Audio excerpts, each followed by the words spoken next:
Parce qu'on reçoit. Mais parce qu'on reçoit, voilà ce qu'on reçoit. Les gens disent, mais quel est votre secret?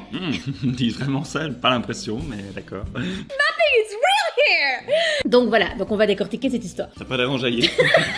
Donc on va décortiquer cette merde, parce que ça me travaille depuis trop longtemps. La plupart d'entre vous ont sans doute déjà vécu cette situation où vous êtes avec une personne sympa, vous riez ensemble, vous vous amusez ensemble, mais vous arrivez pas bien à savoir si cette personne est en train de flirter avec vous ou simplement qu'elle est une personne sympa. Et c'est pourquoi dans cette vidéo, on va voir les signes ou les signaux qui montrent que vous plaisez sans doute à quelqu'un. D'où le titre de la vidéo, êtes-vous séduisant?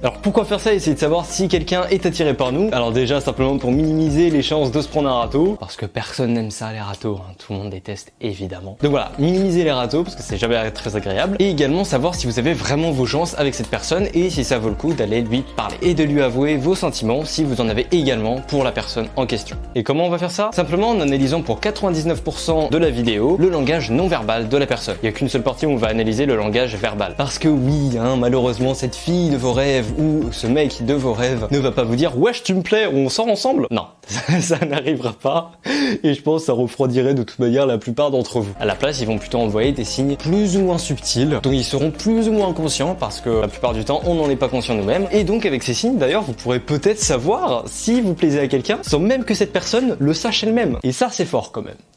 Et un peu flippant. Commençons avec la première partie, il y en aura 9 en tout, qui est le regard. Déjà, est-ce que le regard est insistant? Notamment quand on aime quelqu'un, on essaie de la regarder le plus souvent possible. Moi-même, je me souviens quand j'étais au collège, il y avait cette fille que j'aimais, hein, je pouvais pas m'empêcher de balayer la salle, mais de rester un poil plus longtemps sur la fille en question. Voilà, c'est très naturel, hein, on fait tout ça. Puis un jour, il y a un pote qui lui a murmuré à l'oreille, hein, je l'ai su parce que après, pendant tout ce cours-là, on a beaucoup croisé nos regards parce qu'elle regardait aussi si je la regardais. Donc à ce moment-là, elle savait que je savais qu'elle savait que je savais. Voilà, si t'as compris cette phrase, mets un j'aime et mets en mot dans la description Kribinski, sans raison, voilà, c'est juste comme ça. Bref, revenons-en à nos moutons. Est-ce que le regard est insistant? Parce qu'en général, si on regarde une personne plus de 3 secondes, il y a peut-être quelque chose. Voilà, après c'est peut-être juste que la personne est gênante, c'est peut-être qu'elle est juste en train de rêvasser en vous regardant dans les yeux. Je vous promets, oui, ça peut arriver, effectivement. Je le sais de l'un de mes proches, oui, ça peut arriver. Donc voilà, donc est-ce que c'est vraiment un regard insistant vers vous? Est-ce qu'elle est juste en train de rêvasser? Est-ce que ça dure bel et bien plus de 3 secondes? Et ça, c'est très difficile à dire. Parce que de mon expérience personnelle, quand nous-mêmes on a des sentiments et qu'on croise le regard de l'autre, le temps s'arrête, littéralement. Et on a l'impression que ça dure 20 millénaires. Et c'est trop bien ce moment-là, mais c'est très difficile à savoir en vrai. Parce que entre la perception du temps et l'écoulement objectif du temps qui s'écoule, c'est compliqué parfois à savoir. Mais voilà, est-ce que vous sentez que le regard est insistant ou pas? Ensuite, il peut y aussi avoir le regard séducteur. Donc ça, c'est à vous de détecter au feeling comme ça, ou même l'impression comme ça. Un peu séducteur. Ou par exemple encore si la personne baisse la tête et remonte un petit peu comme ça avec les gros yeux comme ça. C'est un regard assez séducteur. C'est un peu un regard très valorisant, on va dire. C'est une manière très valorisante de regarder quelqu'un et c'est un signe assez fort que la personne est intéressée par vous. Ou aussi quelque chose que vous voudrez certainement bien regarder, c'est quand vous croisez le regard de la personne dans un moment où vous n'étiez pas forcément en conversation et vraiment vous balayez justement la pièce comme ça. Est-ce que quand la personne coupe le regard, c'est la question que vous devriez vous poser, est-ce que quand elle coupe le regard, déjà si elle le coupe très très vite, peut-être un indice, mais surtout, et c'est là qui va différencier juste le fait de d'arrêter de regarder la personne parce que parfois on regarde quelqu'un dans les yeux par accident et du coup on casse l'eye contact. Ouais, j'ai du mal à parler français, hein, c'est difficile. Ce à quoi vous devriez vraiment faire attention, c'est si en même temps de briser l'eye contact, si elle regarde vers le bas, ça augmente les probabilités effectivement qu'elle soit intéressée par vous, mais surtout si elle a un petit sourire, là c'est plutôt un signe vraiment fort que la personne est peut-être intéressée par vous. Parce qu'en fait en baissant la tête, la personne est sans doute un peu embarrassée d'avoir eu un contact de regard avec vous parce que elle vous aime peut-être en secret et du coup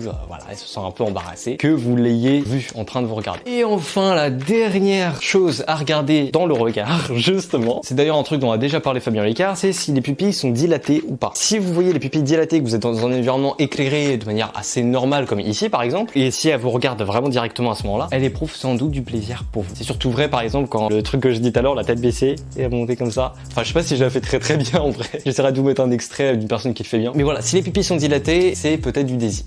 Alors Attention, pas forcément du désir sexuel, hein. On se détend tout de suite, ok? Mais du désir envers vous. Le regard comporte donc un avantage majeur, qui est que, c'est précisément, justement, les yeux de l'autre qu'on regarde quand on parle à quelqu'un. Donc c'est assez facile de voir s'il y a des signes ou des signaux ou pas. Quoique, c'est pas forcément si facile que ça, parce qu'avec cet avantage vient aussi un énorme inconvénient, un énorme désavantage, qui est tout simplement le fait que le regard, on y pense consciemment. On sait qu'on n'est pas censé regarder certaines choses, on n'est pas censé regarder la poitrine d'une femme pendant qu'on lui parle, évidemment, ni de regarder le boule de la personne en face, ça c'est valable pour les filles et les mecs. Oui, parce que pour les mecs qui sont encore un peu naïfs, oui, les filles matent nos boules. Donc je disais, voilà, le regard, principal avantage. Justement, vous regardez la personne dans les yeux à ce moment-là, donc vous pouvez facilement voir ce qui se passe au niveau du regard. Mais principal inconvénient qui vient avec, c'est que la personne peut contrôler justement son regard, parce que ça, on peut facilement y penser consciemment. On sait qu'on n'est pas censé regarder ici ou ça, ou la poitrine d'une femme, ce genre de choses. Mais vous savez quoi? Ce que le regard ne nous révèle pas, le corps, lui, le peut. Et oui, en effet, le corps va nous révéler la vérité si on n'arrive pas à détecter quoi que ce soit au niveau du regard. Enfin, en réalité, on va essayer de regarder un peu les deux, hein, en même temps, évidemment. Parce que le corps, on y pense beaucoup moins. Alors, on sait dans un entretien qu'on n'est pas censé faire des gestes parasites, donc certains d'entre nous ont commencé à être fermes, pas fermes, mais essayer de coller ses mains sur des accoudoirs, sur la table, voilà, essayer de pas faire de gestes parasites, d'être souriant, ce genre de choses-là. Ça, à peu près tout le monde le sait maintenant. Ok. Sinon, en règle générale, en dehors d'un entretien, le corps, on n'y pense pas forcément beaucoup. Et surtout, même dans un entretien, je parie que vous ne pensez pas à ça, c'est la direction de votre corps. Et notamment, la direction vers laquelle pointe votre torse et vos pieds. Si, par exemple, là, je suis en train de parler avec vous, mais si mon pied dirige vers là-bas, là, j'ai un pied de ce côté-là, un pied de ce côté-là, et ben, ça veut dire que j'ai envie de me barrer et d'aller parler à la personne qui est là-bas. Ou j'ai simplement envie de me barrer d'ici. Si, par exemple, ça, c'est la porte qui mène vers la sortie du bar, si on est dans un bar ou un restaurant, par exemple. Voilà. Donc ça va un peu aussi au-delà de savoir si quelqu'un vous plaît, mais ça peut être un indice qui peut vous aider. Si vous voyez, par exemple, la personne que vous suspectez peut-être de vous apprécier, enfin de plus que vous appréciez du coup, en train de parler à une amie, mais en même temps vous voyez l'un de ses pieds dirigé plutôt vers vous et son torse aussi peut-être, mais les pieds c'est les plus révélateurs, eh bien c'est peut-être que en fait elle a pas trop envie de parler à son ami, elle a envie de vous parler à vous. Et si vous voyez ça souvent et qu'elle a l'air vraiment de vouloir surtout vous parler à vous, c'est peut-être un indice. Alors, même si jamais elle vient jamais vous parler, hein, parce qu'elle peut aussi être timide. Mais si son corps pointe vers vous, il y a de bonnes chances qu'elle a envie de vous parler à vous en fait. Et par elle, je dis bien la personne, hein, parce que c'est valable aussi bien pour les hommes que pour les femmes. Et pareil, si vous êtes dans une discussion avec un ami, ou peu importe d'ailleurs, et que vous voyez que la personne, son torse et au moins l'un de ses pieds en tout cas, pointe vers un autre endroit, une autre personne ou un autre endroit juste, c'est qu'elle a envie de se barrer de la discussion. Soit qu'elle a envie d'aller parler à quelqu'un d'autre, soit qu'elle a simplement envie de se barrer de la discussion. Et c'est là que je fais un disclaimer, évidemment faites attention. Quand vous commencez à lire le langage non verbal des gens comme ça et à détecter les choses comme ça, faites attention à ne pas interpréter de manière hâtive, vous risquez d'avoir des interprétations et des conclusions complètement erronées, et surtout ne prenez pas ça mal pour vous. Voilà, ne prenez pas tout mal de ce que vous voyez. Même moi j'ai mon propre exemple, vous voyez Nico, vous l'avez déjà vu sur oui, vous l'avez même vu sur la chaîne principale, j'allais dire vous l'avez que vu sur la chaîne secondaire, mais non, c'est faux, vous l'avez aussi vu là, ok. Mais les épisodes de folie recommencent, c'est génial. Bref, du coup, je reprends. Donc par exemple, Nico, pour vous dire, la dernière fois qu'on s'est vu, alors au moment où je tourne, hein, évidemment, la dernière fois, avant de se quitter, j'ai bien vu que son corps se dirigeait plutôt vers chez lui. Donc j'ai bien vu qu'il avait à ce moment-là, il avait plus vraiment envie de me parler, il avait juste envie de se barrer pour rentrer chez lui. Ce que je lui ai dit d'ailleurs verbalement. Et en vrai, on est un peu resté ensemble, mais bref. Tout ça pour dire que ça va aussi vous aider à pas déranger les gens. Parce que évidemment, là je vous donne tout ça, mais pour que vous l'utilisiez de manière bienveillante, bien sûr. Et de pas prendre ça mal, encore une fois, c'est normal. C'est pas forcément qu'une personne ne vous aime pas si elle a envie de se barrer de la discussion dans laquelle vous êtes. Peut-être que la discussion est ennuyeuse pour elle, peut-être que la discussion n'est pas ennuyeuse, mais elle a un rendez-vous, pardon, on va montrer, elle est de ce côté-là plutôt, ou alors elle a envie de pisser, ou alors elle a envie d'aller parler à une personne, ou alors elle est stressée, elle a envie de réviser et vous êtes un peu sur son choix. Il y a 1001 interprétations possibles. Et maintenant, en disant tout ça, je sais que vous êtes en train de vous dire, ouais, mais là il y a beaucoup trop d'interprétations possibles. Comment on est censé faire des conclusions là? On saura jamais ce que ça veut dire alors. Bah en fait, si, parce que avec le contexte, si vous payez attention, si vous connaissez un minimum la personne, vous pouvez assez facilement savoir pourquoi. Surtout si vous la voyez pointer vers une autre personne et quand ensuite vous la voyez aller parler à cette personne, il y a de fortes chances que c'était simplement parce qu'elle avait envie de parler à cette autre personne. Si elle avait simplement envie de se barrer d'ici, c'est pas forcément lié à vous. Donc vraiment, ne prenez pas tout personnellement, faites très attention. Surtout au début, observez juste objectivement et ensuite essayez de voir dans la situation où vous pouvez vérifier ce que fait la personne après, voir si vos interprétations étaient correctes, etc. Et avec l'expérience, vous pourrez aiguiser vos conclusions et ainsi être bien plus correct la plupart du temps. Donc au contraire, prenez évidemment conscience que quand quelqu'un a son torse et ses pieds plutôt vers vous, c'est qu'elle a réellement envie de vous parler et que la discussion est plutôt agréable pour elle. Troisième catégorie concerne encore une fois le corps et concerne plus précisément cette fois-ci la position du corps. Est-ce que quand la personne est en train de vous parler, de rire ou de faire une blague, est-ce qu'elle a tendance à se pencher vers vous et à quelle fréquence? Et voyez aussi en faisant une pardon, j'ai du mal à parler. Une baseline avec les autres personnes, comment elle se comporte. Est-ce qu'elle se penche aussi vers l'avant ou est-ce qu'elle a tendance à rester plutôt droit ou même à se reculer. Et comme ça, vous pourrez savoir si la personne a plutôt envie de se rapprocher de vous ou pas. Quatrième catégorie, encore une fois avec le corps. De toute façon, il va y avoir beaucoup du corps, c'est normal. Surtout dans le langage non verbal, c'est logique. Et c'est tout simplement les gestes parasites. Alors déjà, pour les hommes en particulier, si vous entrez dans la pièce et que vous remarquez que une certaine personne se tient un peu plus droit, ça peut être très très subtil. Ça va pas être en mode gardez-vous, évidemment que non.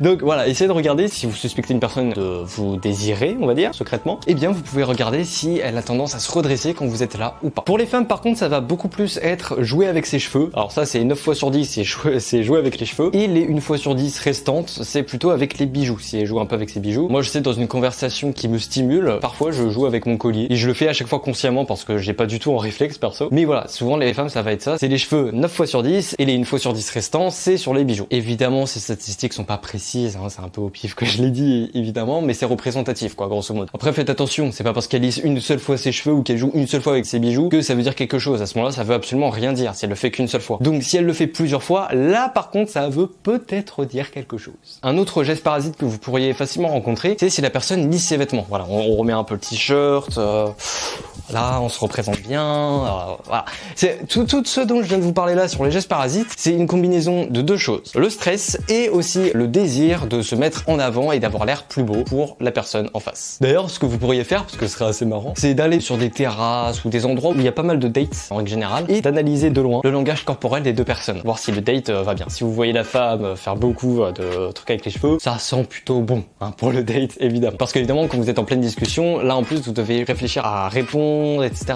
Vous avez du stress aussi vous-même, donc c'est plus compliqué. Ce qui serait même marrant, c'est d'avoir un pote qui va sur un date et vous qui vous mettez un peu plus loin juste pour regarder un peu le langage corporel et ensuite vous pourriez dire à votre pote si ça s'est plutôt bien passé ou pas. Cinquième élément qui là par contre vous demandera beaucoup plus d'expérience et de compétences que vous pouvez parfaitement apprendre, hein. Après faut en avoir la motivation évidemment. Donc là faut vraiment que vous soyez passionné par le sujet pour pouvoir vraiment aller dedans parce que le faire que pour ça, à mon avis vous allez vite abandonner. C'est tout simplement d'analyser les micro-expressions de la personne en face de vous. Donc voilà, pour ceux qui connaissent un peu la chaîne Fabien Leclerc et tout, vous savez que les micro-expressions durent au grand maximum un quart de seconde. Et encore c'est au grand maximum. Donc ça va vraiment très très vite sur le visage. Et il me semble que la seule bonne expression que vous pourriez voir sur la personne, enfin sur le visage de l'autre quand vous lui parlez, qui serait plutôt bon signe, c'est l'expression évidemment de la joie. Je vous mettrai peut-être des liens dans la description pour les micro-expressions pour que vous puissiez vous entraîner, pardon. Alors par contre c'est en anglais, je vous préviens tout de suite. Mais de toute façon c'est des micro-expressions, donc même sans son vous allez vite voir exactement ce que le mec veut vous montrer et voir l'émotion que ça veut dire. Et juste pour que vous sachiez, contempt, si vous faites bel et bien l'entraînement, en anglais ça veut dire le mépris. Et donc si vous voyez de la joie chez l'autre, c'est les deux coins de la lèvre comme ça qui vont remonter et faites très attention à ce que aussi si elles redescendent en même temps simultanément. Parce qu'il y a des sourires où ça commence symétriquement, donc à ce moment-là normalement c'est censé être de la joie, mais en vrai après il y a un coin de la lèvre qui redescend et l'autre qui reste un peu en haut ou qui redescend plus lentement. À ce moment-là en fait ce que t'as c'est pas du tout de la joie. Oui j'ai commencé à tutoyer mais complètement random. C'est pas du tout de la joie, c'est du mépris. Dès que c'est asymétrique au niveau du sourire, enfin même si c'est pas obligé qu'il y ait un sourire d'ailleurs, mais dès que c'est asymétrique au niveau des lèvres, c'est du mépris. Et ça en règle générale c'est pas très bon signe. Alors attention, encore une fois niveau interprétation, si vous voyez du mépris sur le visage de quelqu'un, dans le contexte de savoir si quelqu'un vous plaît, etc. C'est pas forcément contre vous, ça peut être simplement de la fierté. C'est surtout un sentiment de supériorité. Donc ça dépend aussi de ce dont vous êtes en train de parler. Ça dépend de si elle vient juste de parler justement d'un truc dont elle est hyper fière. À ce moment-là, c'est normal d'avoir du mépris. Donc ça dépend si vous venez de dire un truc sur vous qui la déplaît. À ce moment-là, elle peut avoir ce mépris-là. Mais voilà, ça veut pas dire que vous avez raté vos chances en tout cas. Après, si elle vous regarde droit dans les yeux avec du mépris, de la colère et le pire du pire du pire, le pire tout pire, le dégoût. Donc le dégoût, c'est surtout vers le nez, ça fait... c'est quand on n'aime pas une odeur, dégueulasse. Et souvent il y a les sourcils qui baissent légèrement, mais le dégoût c'est surtout le nez. C'est là que vous allez voir beaucoup de mouvements comme ça. La colère c'est surtout les sourcils qui baissent, qui froncent, évidemment comme ça. Et les yeux parfois qui peuvent aussi, quand ça fait ça, les paupières du bas qui remontent un peu, c'est aussi de la colère. Ou les lèvres qui se serrent. Ça, c'est aussi de la colère. Donc si vous voyez des choses comme ça, quand la personne vous regarde directement, c'est plutôt mauvais signe. Mais encore une fois, faites attention, c'est uniquement si elle vous regarde vraiment directement dans les yeux et que à ce moment-là, il n'y a pas de truc de vous parler de ci ou de ça, ou il n'y a pas de raison qu'elle soit en colère contre ça. Et si elle vous regarde droit dans les yeux, là, c'est plutôt mauvais signe. Mais sinon, si elle regarde ailleurs et tout, elle peut être en train de penser à autre chose. Et même si elle vous regarde dans les yeux, peut-être qu'elle est à ce moment-là en train de rêvasser. Donc ça à vous de déterminer si elle vous regarde vraiment vous dans les yeux ou si elle est juste en train de rêvasser en regardant dans vos yeux pour savoir si vraiment elle le fait en pensant à vous ou si elle le fait en pensant à autre chose. Comme par exemple une personne qui l'aurait énervé la veille. Sixième catégorie, c'est où se trouve cette personne. Et oui, la localisation de la personne est aussi très importante. Alors quand je parle de la localisation, je parle notamment des personnes timides. Si c'est une personne timide dont vous pensez qu'elle est attirée par vous, souvent elle va essayer d'être le plus proche possible de vous mais sans jamais vous faire face. Par exemple, vous êtes au bar, là, vous êtes dans cette direction-là, et bien elle va peut-être se mettre ici. mais sans jamais vous faire face. Et encore moins aller vous parler, évidemment. Allez, on s'approche de la fin avec le 7e indice qui peut vous indiquer qu'une personne est attirée par vous. Et c'est simplement comment elle parle de vos autres potentiels partenaires. Donc si par exemple dans la discussion, vous parlez d'un acteur ou d'une actrice très connue et très aimée, et en règle générale plutôt beau gosse ou belle gosse, ou d'une personne par exemple dans la boîte où vous bossez qui est assez populaire, enfin... Même pas forcément populaire d'ailleurs. Si la personne détecte en vous un désir vers une autre personne, un potentiel désir vers une autre personne, et que tout à coup elle se met à détester cette personne et à dire que ce qu'elle fait c'est de la merde, et qu'elle a un mauvais feeling sur elle, ou qu'elle a entendu des histoires sur elle et tout, si ça vient d'un coup comme ça sans raison, parce que la personne a senti que vous aviez peut-être un désir sur elle, ou du moins elle a eu cette impression là,